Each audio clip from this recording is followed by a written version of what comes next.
Welcome once again, my friends, and thank you for stopping by to listen to an old storyteller.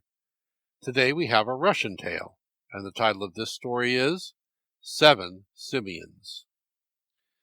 In an empire, in a country beyond many seas and islands, beyond high mountains, beyond large rivers, upon a level expanse, as if spread upon a table, there stood a large town, and in that town there lived a Tzar named Arkady, the son of Agay. Therefore he was called Agayevich. A famous Tzar he was, and a clever one. His wealth could not be counted.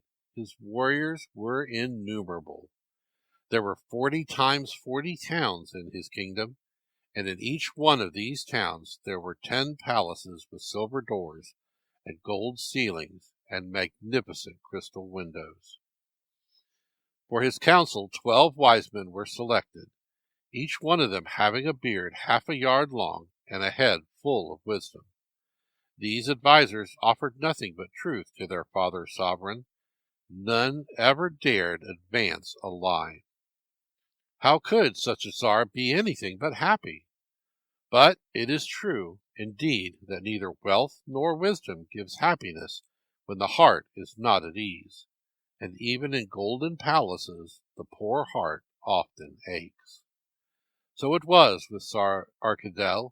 He was rich and clever, besides being a handsome fellow, but he could not find a bride to his taste, a bride with wit and beauty equal to his own. And this was the cause of the Tsar Arkady's sorrow and distress. One day he was sitting in his golden armchair looking out of the window, lost in thought.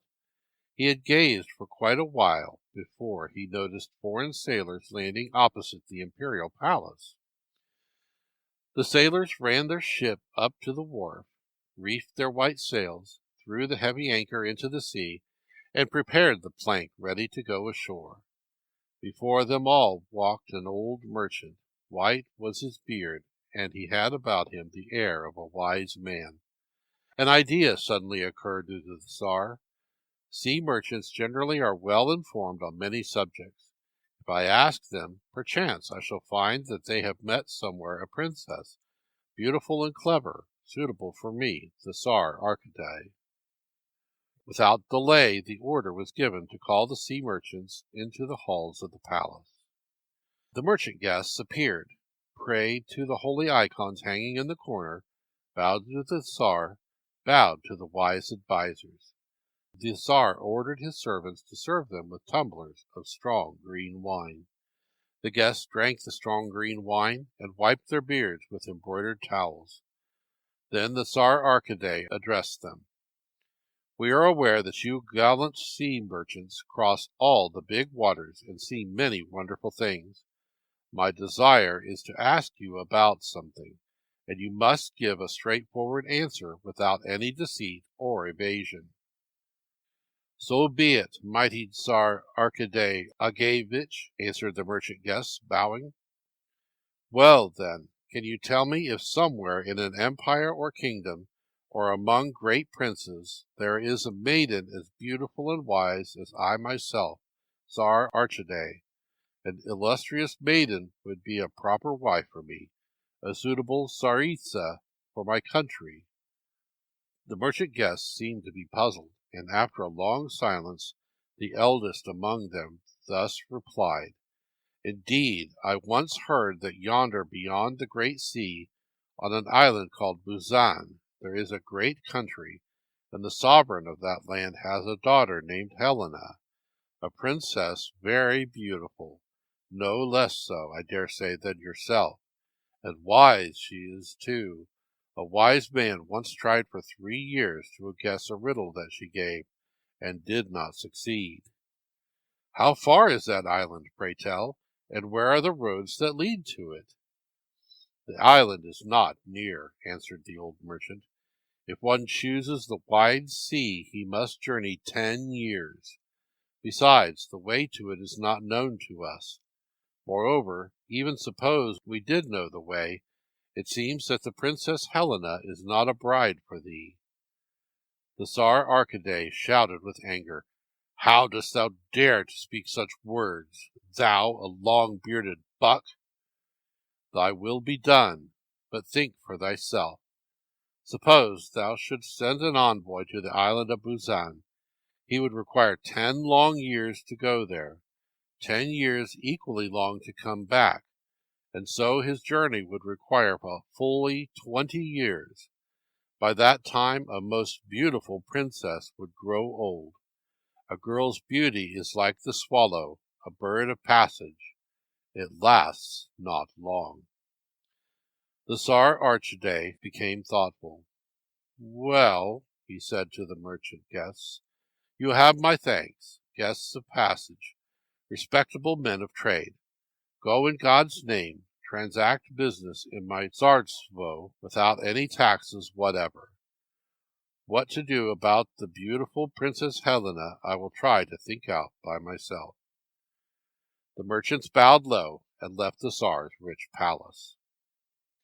Then Tsar Archidej sat still, wrapped in thought, but he could find neither beginning nor end to the problem.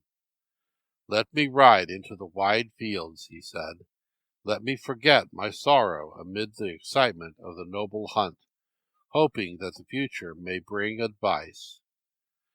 The falconers appeared, cheerful notes from the golden trumpets resounded, and falcons and hawks were soon slumbering under their velvet caps as they sat quietly on the fingers of the hunters.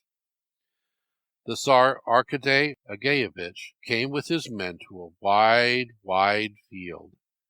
All of his men were watching the moment to loose their falcons in order to let the birds pursue a long-legged heron or a white-breasted swan. Now you, my listeners, must understand that the fairy tale is quick, but life is not. The Tsar Archidej was on horseback for a long while, and finally came to a green valley. Looking around, he saw a well-cultivated field where the golden ears of the grain were already ripe, and oh, how beautiful! The Tsar stopped in admiration. I presume, he exclaimed, that good workers are owners of this place, honest ploughmen and diligent sowers. If only all fields of my Tsarstvo were equally cultivated, my people need never know what hunger means, and there would even be plenty to send beyond the sea to be exchanged for silver and gold. Then the Tsar Archidej gave orders to inquire who the owners of the field were, and what were their names. Hunters, grooms, and servants rushed in all directions, and discovered 7 brave fellows, all of them fair, red-cheeked, and very handsome. They were dining according to the peasant fashion, which means that they were eating rye bread with onions and drinking clear water. Their blouses were red, with a golden galloon around the neck, and they were so much alike that one could hardly be recognized from another. The royal messengers approached. "Whose field is this?" they asked, "this field with the golden wheat?" The 7 brave peasants answered cheerfully, "This is our field. We plowed it, and we also have sown the golden wheat." "And what kind of people are you?" "We are the Tsar Archidej Argeyevich's peasants, farmers, and we are brothers, sons of one father and mother. The name for all of us is Simeon, so you understand we are 7 Simeons." This answer was faithfully delivered to the Tsar Archidej by the envoys, and the Tsar again at once desired to see the brave peasants, and ordered them to be called before him. The 7 Simeons presently appeared and bowed. The Tsar looked at them with his bright eyes and asked them, "What kind of people are you whose field is so well cultivated?" One of the 7 brothers, the eldest of them, answered, "We are all thy peasants, simpletons, without any wisdom, born of peasant parents, all of us children of the same father and the same mother, and all having the same name, Simeon. Our old father taught us to pray to God, to obey thee, to pay taxes faithfully, and besides, to work and toil without rest. He also taught to each of us a trade, for the old saying is, a trade is no burden, but a profit. The old father wished us to keep our trades for a cloudy day, but never to forsake our own fields, and always to be contented, and plow and harrow diligently. He also used to say, if one does not neglect the Mother Earth, but thoroughly harrows and sows in due season, then she, our mother, will reward generously, and will give plenty of bread, besides preparing a soft place for the everlasting rest when one is old and tired of life. The Tsar Arcady liked the simple answer of the peasant, and said, "Take my praise, brave good fellows, my peasants, tillers of the soil, sowers of wheat, gatherers of gold. And now tell me, what trades did your father teach you, and what do you know?" The first Simeon answered, "My trade is not a very wise one. If thou wouldst let me have materials and working men, then I could build a post, a white stone column, reaching beyond the clouds, almost to the sky." "Good enough!" exclaimed the Tsar Arcady. "And thou, the second Simon, what is thy trade?" The second Simon was quick to give answer. "My trade is a simple one.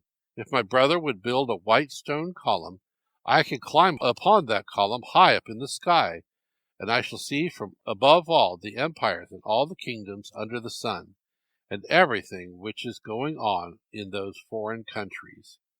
"Thy trade is not so bad either," said, and the Tsar smiled and looked at the third brother.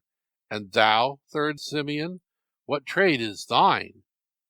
The third Simeon also had his answer ready. "My trade is simple too, that is to say, a peasant's trade. If thou art in need of ships, thy learned men of foreign birth built them for thee, as well as their wisdom teaches them. But if thou wilt order, I will build them simply. 1, 2, and the ship is ready. My ships will be the result of the quick headwork of a peasant simpleton.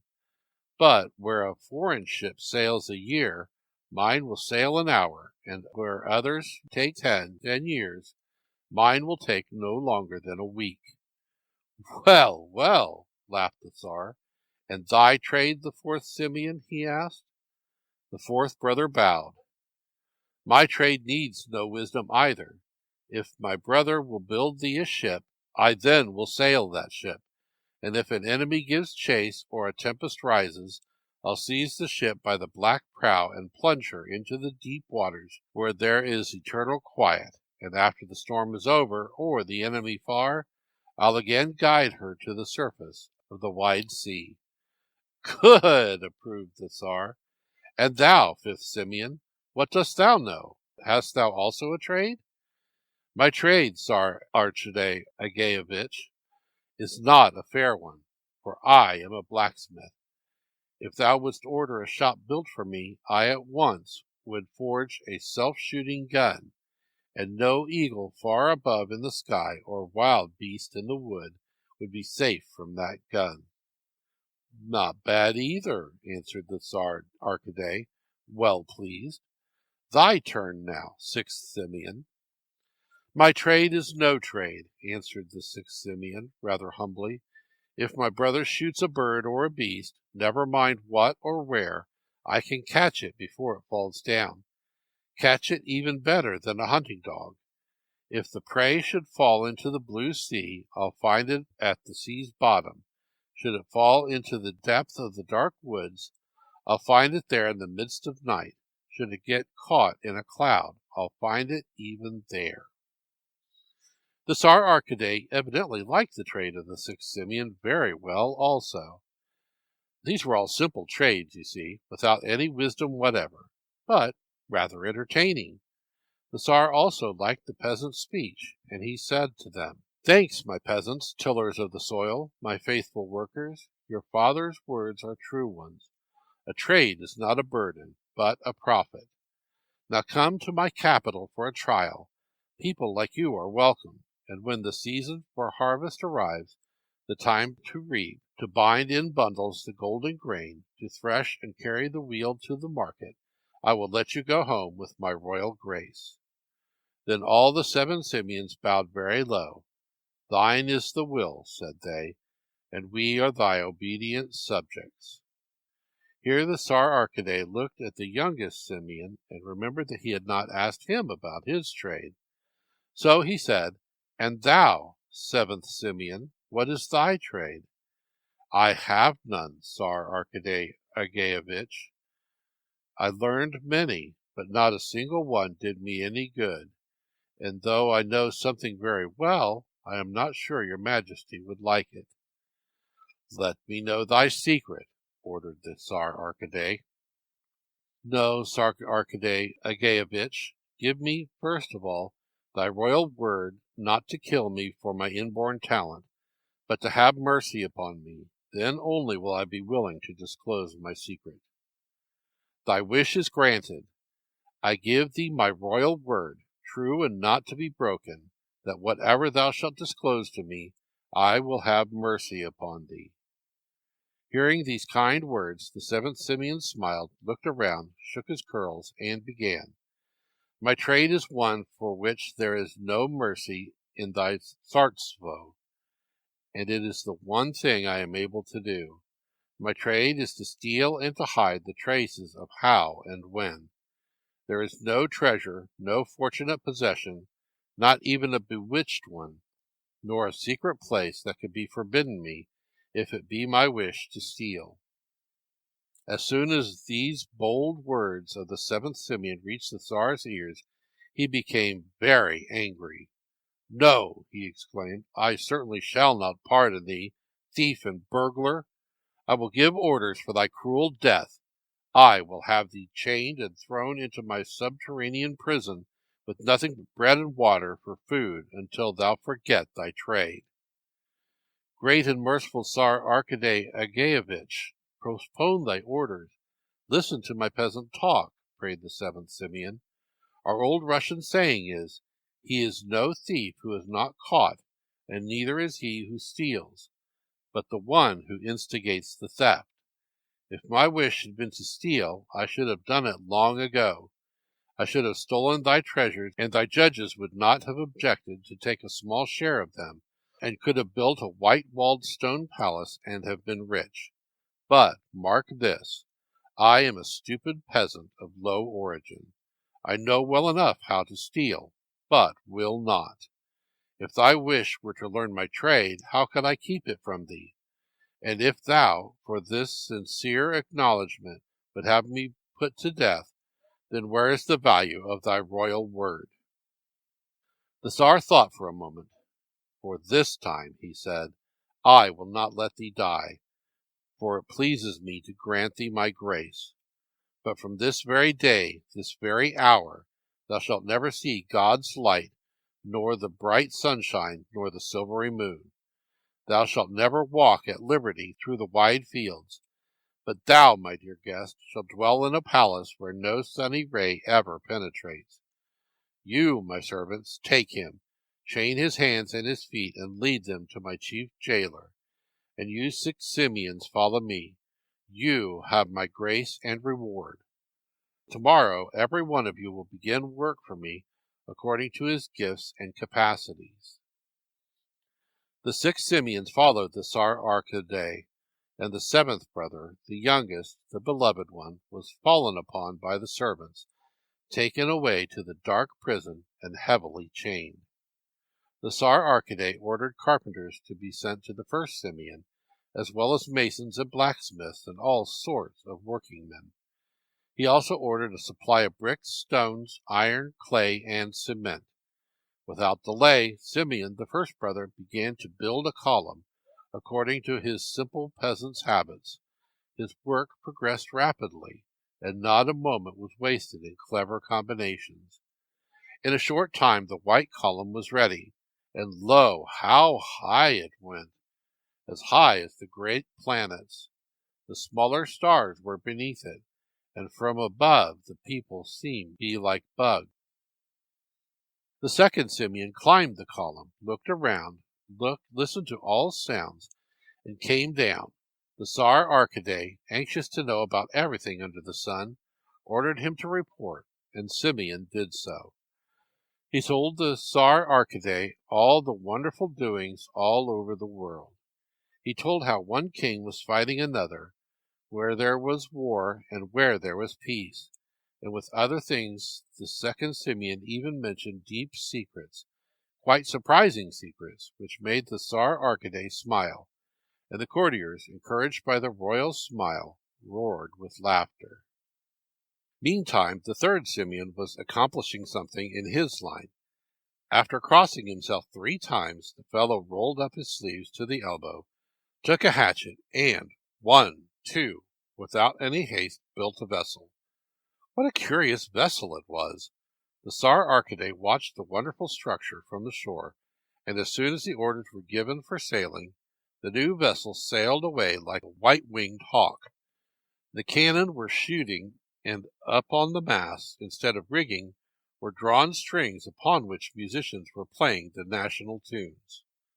As soon as the wonderful vessel sailed into deep water, the fourth Simeon snatched the prow, and no trace of it remained on the surface. The whole vessel went to the depths like a heavy stone. In an hour or so, Simeon, with his left hand, led the ship to the blue surface of the sea again, and with his right he presented to the Tsar a most magnificent sturgeon for his kulebiaka, the famous Russian fish pie. While the Tsar Arcady enjoyed himself with looking at the marvelous vessel, the fifth Simeon built a blacksmith shop in the court back to the palace. There he blew the bellows and heated the iron. The noise from his hammers were great, and the result of his peasant work was a self-shooting gun. The Tsar Arcady Arkadyevitch went to the wild fields and perceived high above him, very high under the sky, an eagle flying. "Now," exclaimed the Tsar, "there is an eagle forgetting himself while watching the sun. Shoot it. Perchance thou shalt have the good luck to hit it. Then I will honor thee." Simeon shook his locks, smiled, put into his gun a silver bullet, aimed, shot, and the eagle fell swiftly to the earth. The sixth Simeon did not even allow the eagle to fall to the ground, but, quick as a flash, he ran under it, caught it on that big plate, and presented his prey to the Tsar Arcady. "Thanks, thanks, my brave fellows, faithful peasants, tillers of the soil," exclaimed Tsar Arcady gaily. "I see now plainly that all of you are men of trade, and I wish to reward you. Now go to your dinner and rest a while." The 6 Simeons bowed to the Tsar very low, prayed to the holy icons, and went. They were already seated, had time to swallow each one a tumbler of the strong green wine, took up the round wooden spoons in order to attack the shi, the Russian cabbage soup, when lo! The Tsar's fool came running and shaking his striped cap with the round bells, and shouted, "You ignorant simpletons, unlearned peasants, moujiks, is it a suitable moment for dinner when the Tsar wants you? Go in haste." All the 6 started running towards the palace, thinking within themselves, "What can have happened?" In front of the palace stood the guards with their iron staves. In the halls all the wise and learned people were gathering together, and the Tsar himself was sitting on his high throne looking very grim and thoughtful. "Listen to me," he said when the peasants approached. "You, my brave fellows, my clever brother Simeon, I like your trades, and I think, as do my wise advisers, that if thou, the second Simeon, art able to see everything going on under the sun, thou shouldst climb quickly on yonder column and glance around to see if there is, as they say, beyond the great sea an island, Busan by name, and see if on that island, as men assert, there is a mighty kingdom, and in that kingdom a mighty king. And if that king, as the story goes, has a daughter, the most beautiful Princess Helena." The second Simeon bowed and ran quickly, even forgetting to put on his cap. He went straight to the column, climbed it, looked around, came down, and this was his report. "Tsar Arcady Arkadyevitch, I have accomplished thy sovereign wish. I looked far beyond the sea and have seen the island Busan. Mighty is the king there, and he is proud and merciless. He sits within his palace, and his speech is always the same. I am a great king, and I have a most beautiful daughter, the Princess Helena. There is no one in the universe more beautiful and more wise than she. There is no bridegroom worthy of her in any place under the bright sun. No Tzar, no king, no Tsarevich, no Korolovich. To no one will I ever give my daughter, the Princess Helena, and whoever shall dare to court her, on such a one will I declare war, ruin his country, and capture him myself. And how great is the army of that king? Asked Tsar Arkady. And also, how far is his kingdom from my Tsarstvo? Well, according to the measure of my eyes, answered Simeon, I fancy it would take a ship 10 years less 2 days. Or, if it happened to be stormy, I'm afraid even a little longer than 10 years. And that king has not a small army. I have seen altogether 100,000 spearmen, 100,000 armed men, and 100,000 or more could be gathered from the Tsar's court, from his servants and all kinds of underlings. Besides, there is no small armament of guards held in reserve for a special occasion, fed and petted by the king. The Tsar Arkady remained for a long time in thoughtful silence, and finally addressed his court people. My warriors and advisers, I have but one wish. I want the Princess Helena for my wife. But tell me, how can I reach her? The wise advisers remained silent, hiding themselves behind each other. The third Simeon looked around, bowed to the Tsar, and said, Tsar Arkady Andreevich, forgive my simple words. How to reach the island of Busan there is no need to worry about. Sit down on my ship. She is simply built and equipped without any wise tricks. Where others require years, she takes but a day, and where other ships take 10 years, mine will take, let us say, a week. Only order thine advisers to decide whether we ought to fight or peacefully court the beautiful princess. Now, my warriors brave, my advisers sage, spoke the Tsar Arkady to his men. How will you decide upon this matter? Who among you will go to fight for the princess, or who will be shrewd enough to bring her peacefully here? I would pour gold and silver over that one. I will give him the first rank among the very first. And again the brave warriors and the sage advisers remained silent. The Tsar grew angry. He seemed to be ready for a terrible word. Then, as if somebody asked the fool, out he jumped from behind the wise people with his foolish talk, shook his striped fool's cap, rang his many bells, and shouted, Why so silent, wise men? Why so deep in thought? You have big heads and long beards. It would seem that there is plenty of wisdom, so why not show it? To go to the island of Busan to obtain the bride does not mean to lose gold or army. Have you already forgotten the seventh Simeon? Why, it would be simple enough for him to steal the Princess Helena. Afterwards, let the king of Busan come here to fight us, and we will welcome him as an honored guest. But do not forget that he must take 10 years' time to reach us. And in 10 years? Ah, me! I have heard that some wise men somewhere undertook to teach a horse to talk in 10 years. Good!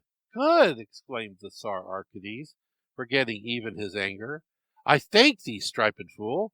I certainly shall reward thee. Thou must have a new cap with noisy bells, and each one of thy children a ginger pancake. You, faithful servants, run quickly and bring here the seventh Simeon. According to the Tsar's bidding, the heavy iron gates of the dark prison were thrown open, the heavy chains were taken off, and the seventh Simeon appeared before the eager eyes of the Tsar Arkady, who thus addressed him. Listen to me attentively, thou seventh Simeon, for I had almost decided to grant thee a high honor, to keep thee thy life long in my prison. But if thou shouldst prove useful to me, then I will give thee freedom, and besides, thou shalt have a share out of my treasures.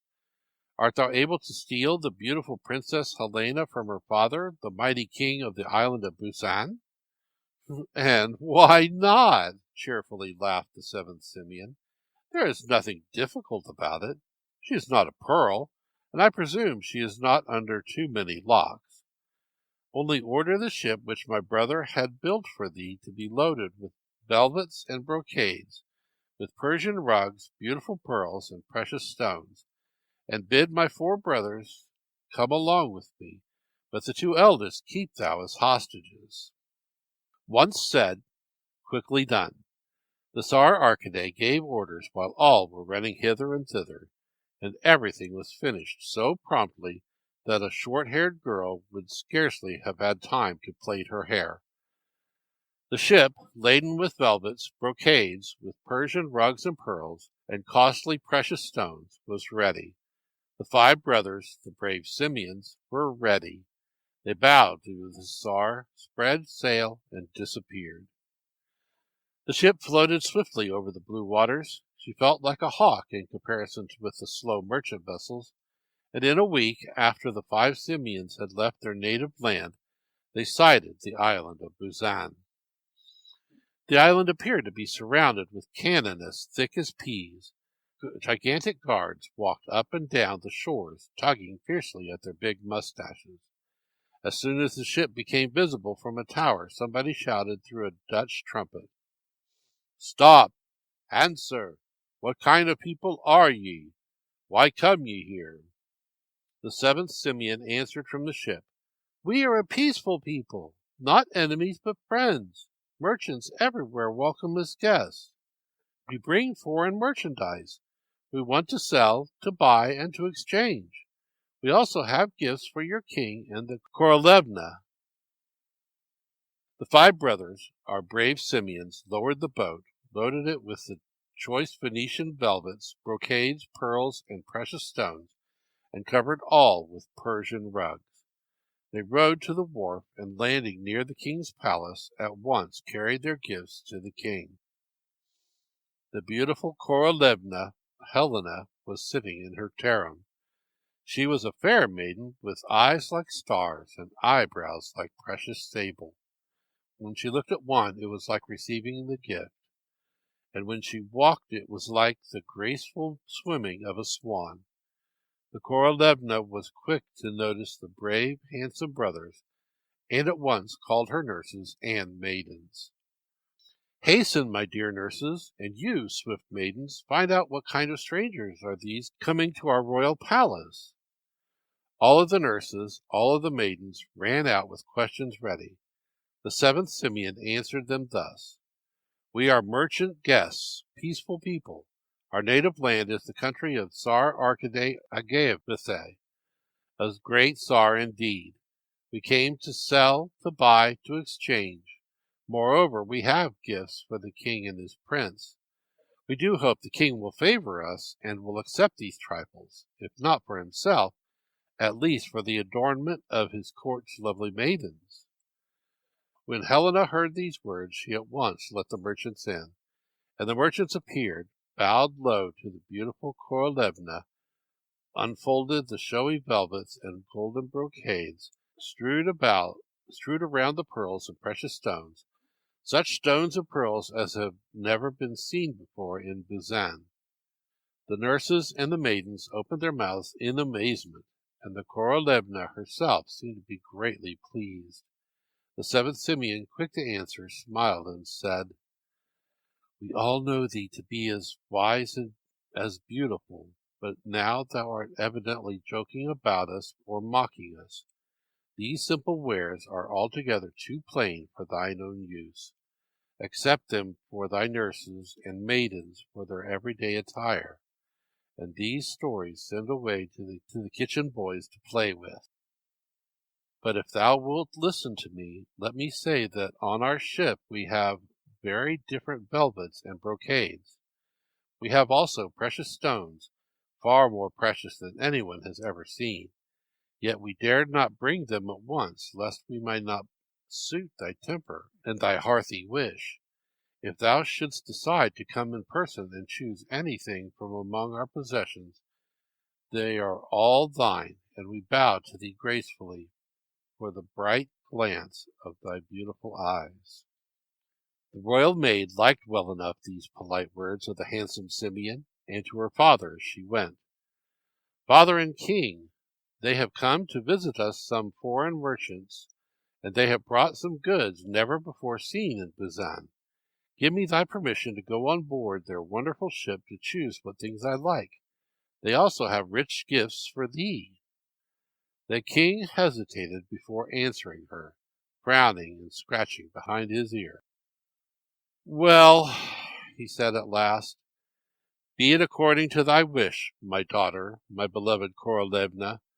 And you, my counselors, order my royal vessel to be ready, the cannons loaded, and 100 of my bravest warriors detailed to escort the vessel. Send besides 1,000 heavy-armed warriors to guard the Korolevna on her way to the merchant's vessel." Then the king's vessel started from the island of Busan. Numbers of cannons and warriors protected the princess, and the royal father remained quiet at home. When they reached the merchant's ship, the Korolevna Helena came down, and at once the crystal bridge was placed, and the Korolevna with all her nurses and maidens went on board the foreign ship. Such a ship as they had never before seen, never even dreamed of. Meanwhile the guards kept watch. The seventh Simeon showed the lovely guests everywhere. He was talking smoothly while leisurely unfolding his precious goods. The Korolevna listened attentively, looked about curiously, and seemed well pleased. At the same moment the fourth Simeon, watching the proper moment, snapped the prow, and down to mysterious depths went the ship, where no one could see her. The people on the king's vessel screamed in terror. The warriors looked like drunken fools, and the guards only opened their eyes wider than before. What should they do? They directed the vessel back to the island and appeared before the king with their terrible tale. "Oh, my daughter, my darling Princess Helena! It is God who punishes me for my pride. I never wanted thee to marry. No king, no prince would I consider worthy of thee. And now, now I know that thou art wedded to the deep sea. As for me, I am left alone to the rest of my sorrowful days." Then all at once he looked around and shouted to his men, "You fools! What were you thinking about? You shall all lose your heads. Guards, throw them into the dungeons. The most cruel death shall be theirs, such a death that the children of their great-grandchildren shall shiver to hear the tale." Now, while the king of Busan raved and grieved, the ship of the brothers Simeon, like a golden fish, swam under the blue waters, and when the island was lost from sight, the fourth Simeon brought her to the surface, and she rose upon the waters like a white-winged gull. By this time the princess was becoming anxious about the long time they were away from home, and she exclaimed, "Nurses and maidens, we are leisurely looking around, but I fancy my father the king finds the time sadly long."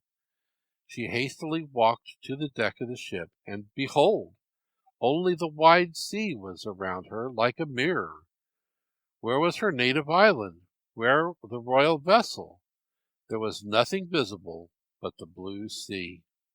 The princess screamed, struck her white bosom with both hands, transformed herself into a white swan, and flew high into the sky. But the fifth Simeon, watching closely, lost no time, snapped his lucky gun, and the white swan was shot. His brother, the sixth Simeon, caught the white swan, but lo! Instead of the white swan there was a silvery fish, which slipped away from him. Simeon caught the fish, but the pretty silvery fish turned into a small mouse running around the ship. Simeon did not let it reach a hole, but swifter than a cat caught the mouse, and the Princess Helena, as beautiful and natural as before, appeared before them, fair-faced and bright-eyed. On a lovely morning a week later, the Tsar Arkady was sitting by the window of his palace, lost in thought.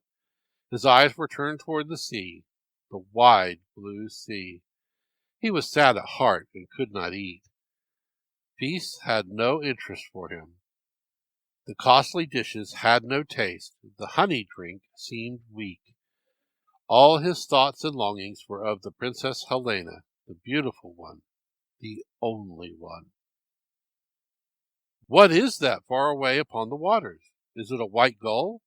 Or are those white wings not wings, but sails? No, it is not a gull, but the ship of the brother Simeon, and she approaches as rapidly as the wind which blows her sails. The cannon boom, native melodies are played on the chords of the masts. Soon the ship is anchored, the crystal bridge prepared, and the Korolevna Helena, the beautiful princess, appears like a never-setting sun, her eyes like bright stars, and oh, how happy is the Tsar Arkady! Run quick, my faithful servants, you brave officers of state, and you too, my bodyguard, and all you useful and ornamental fellows of my palace. Run and prepare, shoot off rockets, and ring the bells in order to give a joyous welcome to Korolevna Helena, the beautiful.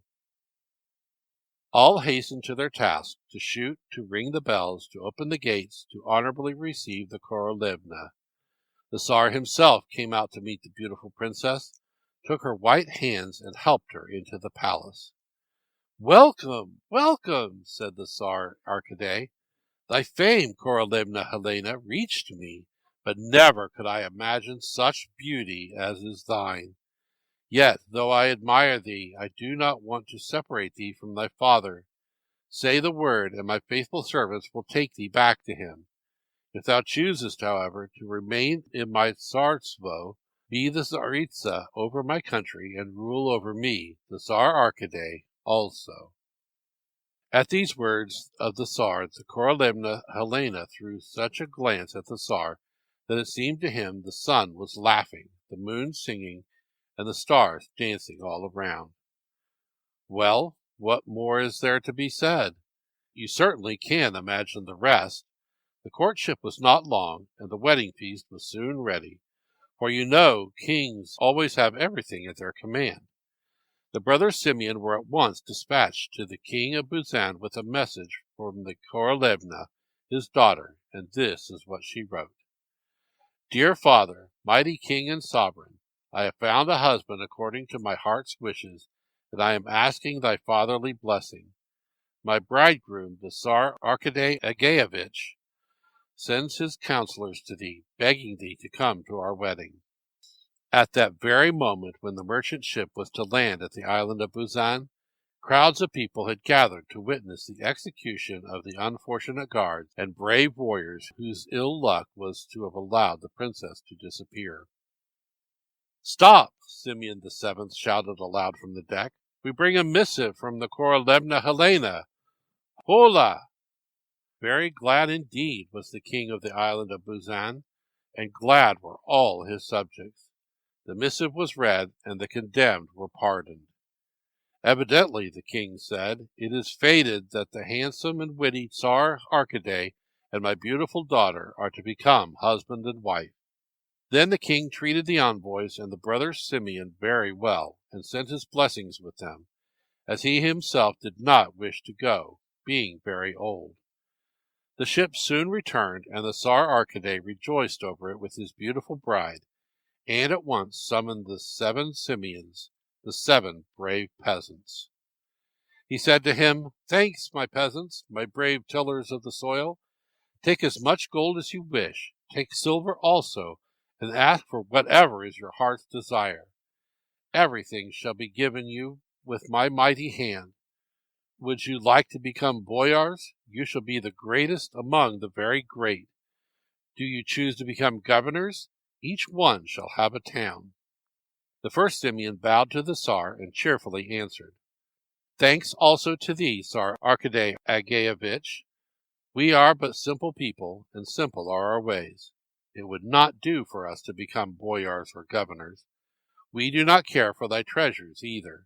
We have our own father's field, which shall always give us bread for hunger and money for need. Let us go home, taking with us thy gracious word as our reward. If thou choosest to be so kind, give us thine order, which shall save us from the judges and the tax gatherers. And if we should be guilty of some offense, let thyself alone be our judge. And do, we pray, pardon the seventh Simeon, our youngest brother. His trade is surely bad, but he is not the first and not the last to have such a gift.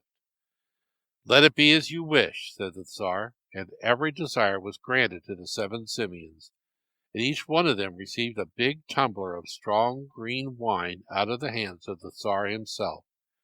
Soon after this, the wedding was celebrated. Now, honorable dames and gentlemen, do not judge this story of mine too severely. If you like it, praise it. If not, let it be forgotten.